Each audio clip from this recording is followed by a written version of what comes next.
اور اپنا ہاتھ اپنے پہلو کی طرف ملا، وہ کسی عیب کے بغیر سفید نکلے گا۔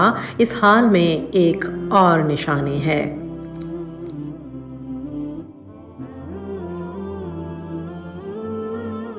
اس وقت حضرت موسیٰ علیہ السلام سے کہا گیا کہ آپ علیہ السلام اس سانپ کے منہ میں ہاتھ ڈال دیجئے۔ آپ علیہ السلام نے ایک اونی جبہ پہن رکھا تھا اور آپ علیہ السلام نے ہاتھ پر اس کی اونی آستین لپیٹی تاکہ ہاتھ پر اونی آستین کو لپیٹ کر اس میں داخل کریں، کیونکہ موسیٰ علیہ السلام اژدہے سے ڈر رہے تھے۔ موسیٰ علیہ السلام کو پھر آواز دی گئی کہ ہاتھ پر سے یہ اونی آستین اتار پھینکیے۔ چنانچہ آپ علیہ السلام نے آستین کا کپڑا اتار کر ہاتھ کو اژدہے کے دونوں جبڑوں کے بیچ میں ڈال دیا۔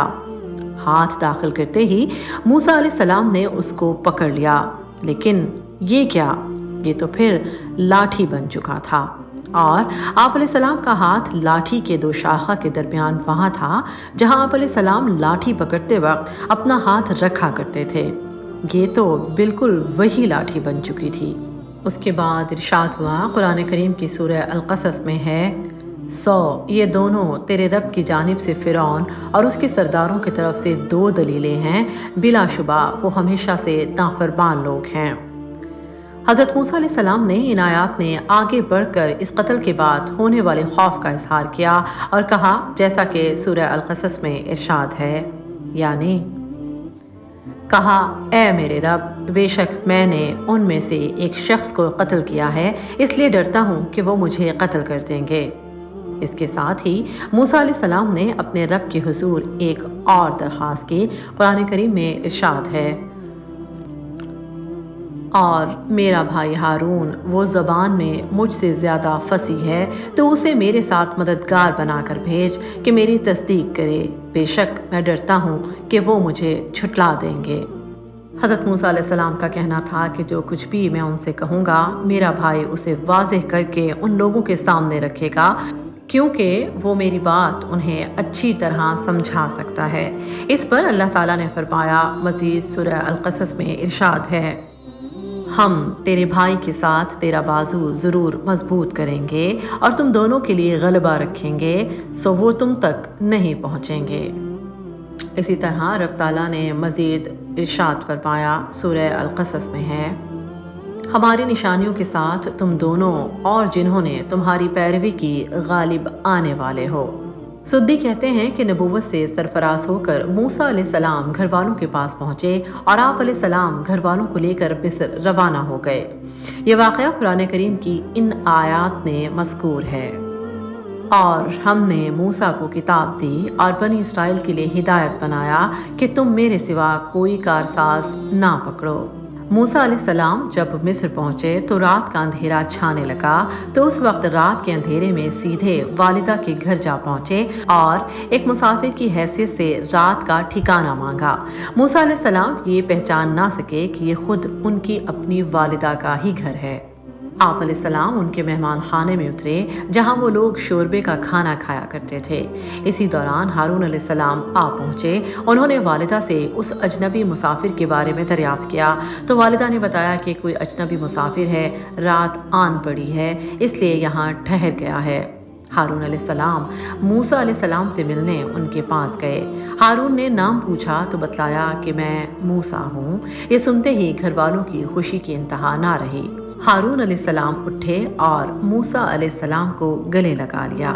یہاں پر یہ بات نہایت توجہ کے قابل ہے کہ ایک موقع پر حضرت موسیٰ علیہ السلام نے اللہ سے عرض کیا، جیسا کہ قرآن کریم کی سورہ طٰہٰ میں ہے، اور میری زبان کی کچھ گرہ کھول دے کہ وہ میری بات سمجھ لیں۔ مفسرین کی اس بارے میں مختلف آراء ہیں اور مختلف واقعات درج ہیں، لیکن سب سے زیادہ یہ مشہور واقعہ جو کہ لکنت کا سبب سمجھا جاتا ہے وہ یہ ہے کہ بچپن کے دنوں میں